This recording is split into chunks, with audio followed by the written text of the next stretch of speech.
안녕하세요. 오늘 딥다이브에서는 2025학년도 수능 탐구 과목 선택 정말 중요한 문제죠. 이거 함께 파헤쳐 보겠습니다. 네, 이게 사회탐구 9개, 과학탐구 8개, 총 17개나 되니까요. 맞아요. 그중에서 딱 2개만 골라야 하잖아요. 정말 고민이 많이 될 수밖에 없죠. 저희가 오늘 살펴볼 자료들은 이 복잡한 선택 과정에 뭐랄까 좀 길잡이가 되어 줄 거예요. 네, 목표는 단순히 정보 나열이 아니고요. 여러분께 가장 유리하고 또 의미 있는 선택, 그 핵심을 좀 빠르게 짚어보는 겁니다. 그렇죠.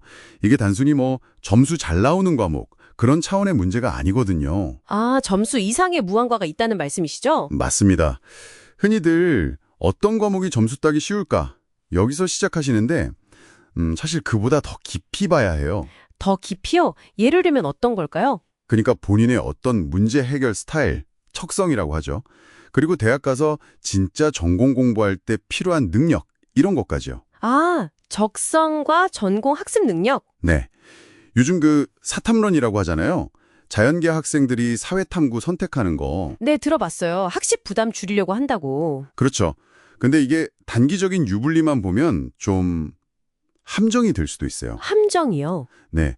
막상 대학 갔는데 전공 기초가 부족하다거나 아니면 생각지도 못하게 사탐 경쟁이 너무 치열해진다거나 그럴 수 있거든요. 그렇군요.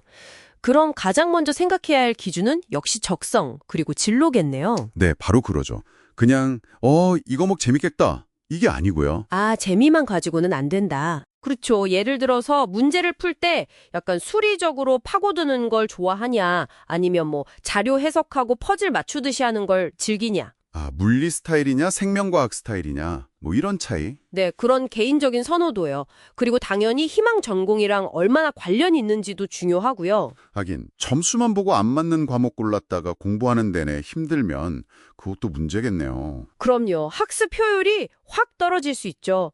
단순히 어떻게든 대학만 가자 이게 아니라 가서 잘할 수 있나 이걸 봐야 한다는 거예요. 듣고 보니 그러네요. 그리고 학습 분량 이것도 좀 오해가 있을 수 있는데 그냥 책 페이지 수가 다가 아니에요. 아, 페이지 수가 적다고 쉬운 게 아니다. 그렇죠.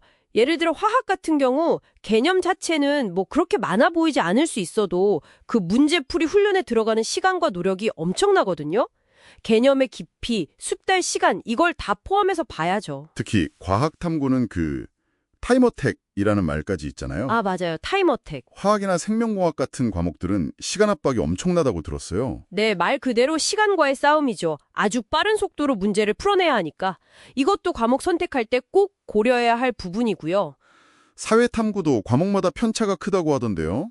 생유는 처음엔 쉬운데 만점은 어렵고 경제는 계산까지 해야 하고. 맞습니다. 사탐도 과목별 특성이 아주 뚜렷해요.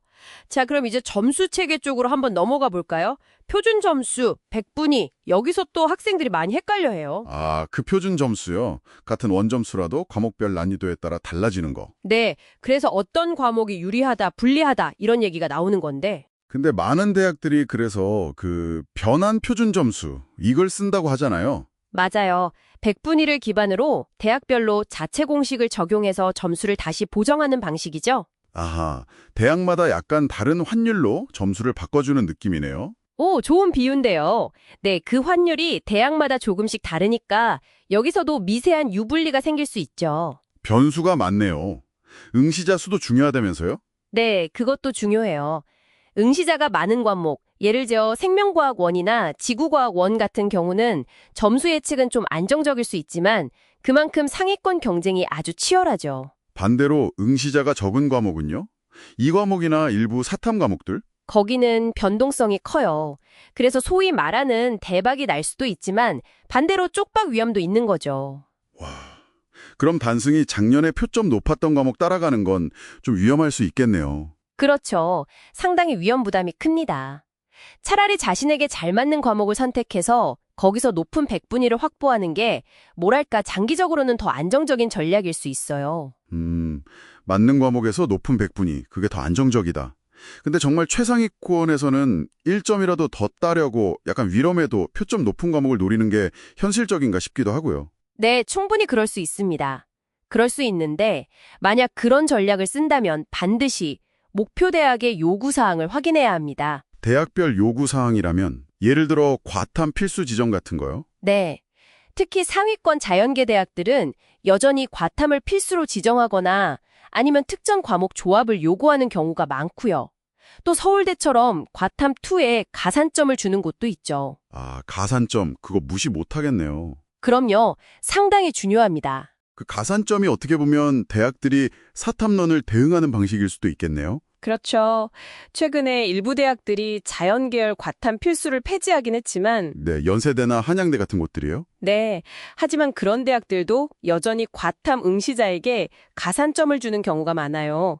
이화여대, 중앙대, 경희대 등등 이 가산점 비중이 당락에 결정적일 수도 있습니다. 와, 그럼 사탐론으로 얻는 점수 이득보다 가산점으로 인한 불이익이 더 클 수도 있는 거네요. 네, 충분히 그럴 수 있습니다. 그 가산점이 사탐론으로 얻는 표면적인 점수 이득을 상쇄하거나 아예 더 큰 격차를 만들 수도 있어요. 그러니까 사탐론이 학습 부담 줄이는 장점은 있지만 네, 그 뒤에는 전공 기초 부족 문제, 또 예상치 못한 경쟁 심화 가능성, 그리고 결정적으로 대학별 가산점 때문에 불리해질 수 있다는 위험이 있는 거죠. 고려대처럼 같은 분야 1+2 조합은 안 된다 이런 세세한 기정도 있다면서요? 맞습니다. 그런 디테일도 반드시 최신 모집 요강을 통해서 확인해야 하고요. 정말 중요합니다. 아, 정말 복잡하네요.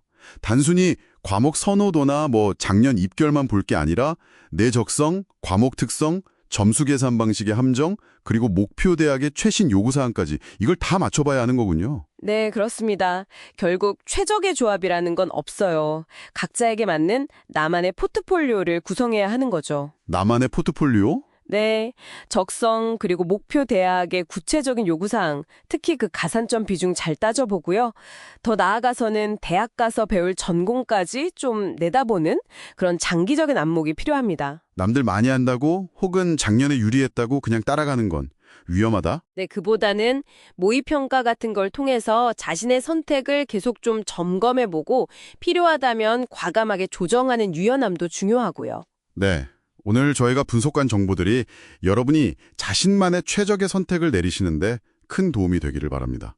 네, 꼭 그러셨으면 좋겠습니다. 마지막으로 이 질문을 한번 던져보고 싶네요. 단순히 눈앞의 점수를 넘어서서 당신의 지적 호기심을 가장 크게 자극하고 또 시험 이후에 펼쳐질 여러분의 배움 여정까지 가장 잘 준비시켜줄 그 두 과목은 과연 무엇일까요? 한번 진지하게 고민해 보시면 좋겠습니다.